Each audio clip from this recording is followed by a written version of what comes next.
देश के पहरेदार न्यूज के श्रोताओं को स्वराज सुमन का प्यार भरा नमस्कार। प्यारे देशवासियों, 22 जनवरी वो तारीख है जिसका इंतजार हर भारतीय 500 सालों से कर रहा है। कई देश के जीवन में कई गलतियां होती है, लेकिन जब हम चीजों को फिर से प्राप्त करते हैं तब हमें कुछ चीजों को ठीक करना पड़ता है। उदाहरण स्वरूप, जब 8वीं शताब्दी में अरब सेनाओं ने स्पेन पर कब्जा किया तो एक चर्च को उन्होंने मस्जिदों में बदल दिया, लेकिन जब 13वीं शताब्दी में इसे फिर से हासिल किया तो उन्होंने सब कुछ फिर से बनाया। भारत में जो कुछ 2024 में हो रहा है उसे हमें आज़ादी प्राप्ति के तुरंत बाद 1947 से 1950 के बीच किया जाना चाहिए था।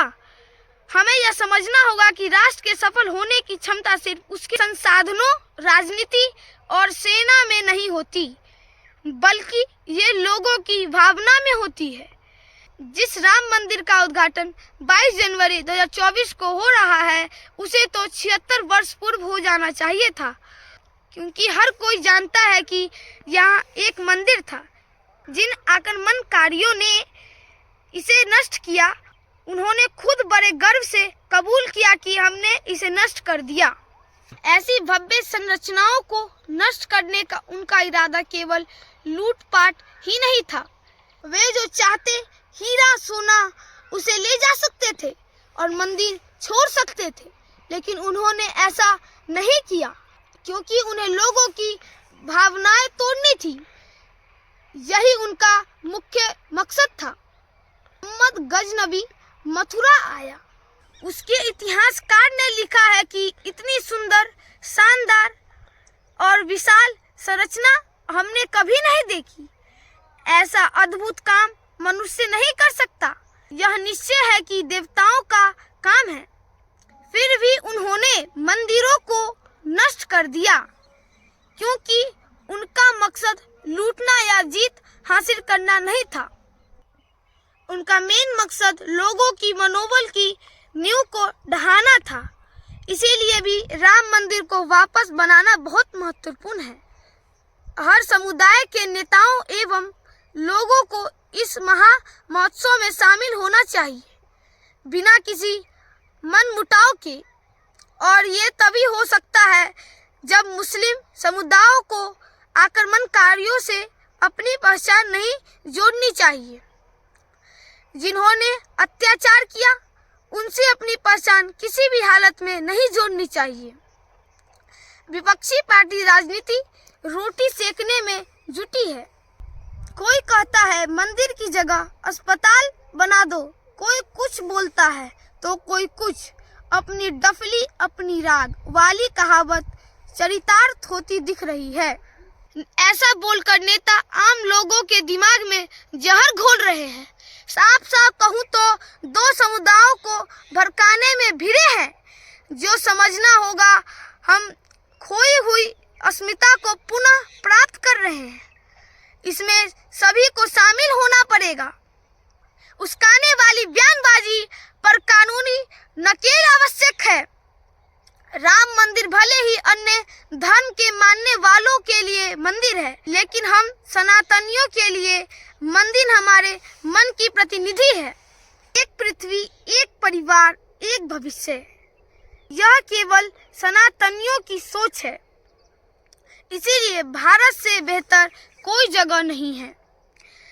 अगर हम प्रभु श्री राम की बात करें जो अभी पूरी चर्चा में है, तो उन्हें हम मर्यादा पुरुषोत्तम कहते हैं। इसका अर्थ है पुरुषों में उत्तम, अर्थात श्री राम सबके सम्मान के पात्र हैं। उन्हें पसंद या नापसंद करना आप पर निर्भर है, लेकिन उनका गुण ऐसा है कि उन्हें हर कोई सम्मान करेगा। अगर आप उनके जीवन को देखें तो मुझे पूरी कहानी को बताने की जरूरत नहीं है, क्योंकि आज हर कोई रामायण जानता है। मुख्य घटनाओं पर नजर डालें तो उनका जीवन आपदाओं भरा है। अपना राज्य खोया, अपनी पत्नी खोई और फिर अपनी पत्नी को जंगल भेजा। जीवन भर अपने बच्चों को नहीं देख पाए, केवल युद्ध के मैदान में देखा और उन्हें मारने की कोशिश की, ये न जानते हुए कि वे कौन हैं। भयानक जीवन था, लेकिन उन्होंने कभी भी किसी परिस्थिति में अपने अंदर क्रोध, अपने अंदर नफरत को नहीं आने दिया। लेकिन आप कहेंगे कि उन्होंने अपनी पत्नी के साथ अन्याय किया? नहीं, कदापि नहीं। राजा के लिए प्रजा ही सबसे महत्वपूर्ण है। अगर वे साधारण इंसान होते तो उन्हें अपनी पत्नी के साथ जैसा किया उस पर सवाल खड़ा किया जा सकता था, लेकिन वे एक राजा हैं। राजा के लिए उसकी प्रजा ही सबसे महत्वपूर्ण है। वे राजधर्म की डोर से बंधे हैं। वे धरती पर धर्म स्थापित करने की कोशिश कर रहे हैं। धर्म अर्थात कानून का पालन प्रत्येक व्यक्ति करे। जब श्री राम खुद धर्म का पालन कर रहे हैं तो लोगों को संदेह होता है और वे कहते हैं आपकी पत्नी कहीं और रही है। तो ये कैसे जानेंगे कि जो बच्चे उनके गर्भ में हैं वे आपके हैं और वे हमारी राजमाता बनने वाली हैं। भूलवश यह नहीं सोच लीजिएगा कि उन्हें अपनी पत्नी की परवाह नहीं थी, इसीलिए उन्होंने ऐसा किया। कदापि नहीं। वे 3000 मील नीचे आए, युद्ध किया और उन्हें वापस लाए। अपने अपने भाई और सहयोगियों की जान जोखिम में डालकर स्पष्ट है कि पत्नी उनके लिए कितना मायने रखती है। लेकिन उन्होंने उस वक्त अपने व्यक्तिगत प्रेम की बजाय लोगों की भलाई और इस देश के कानून के शासन को महत्व दिया।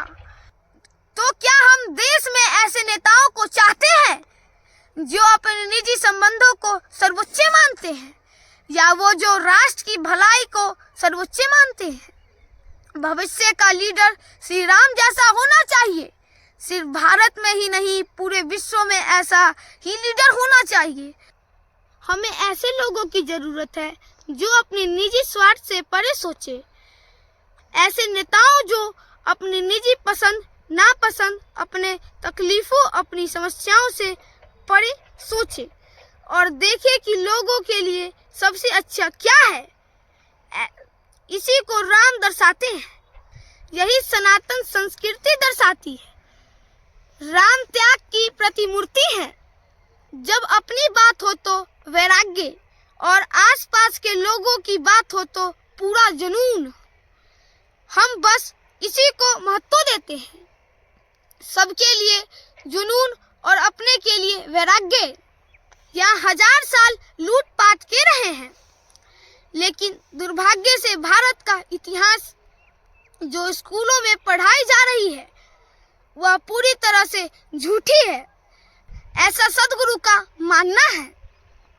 मैं नेताओं से विनम्र विनती कर रहा हूँ कि जो मंदिर, मस्जिद या चर्च जा रहे हैं वो अपने जीवन को बेहतर बनाना चाहते हैं।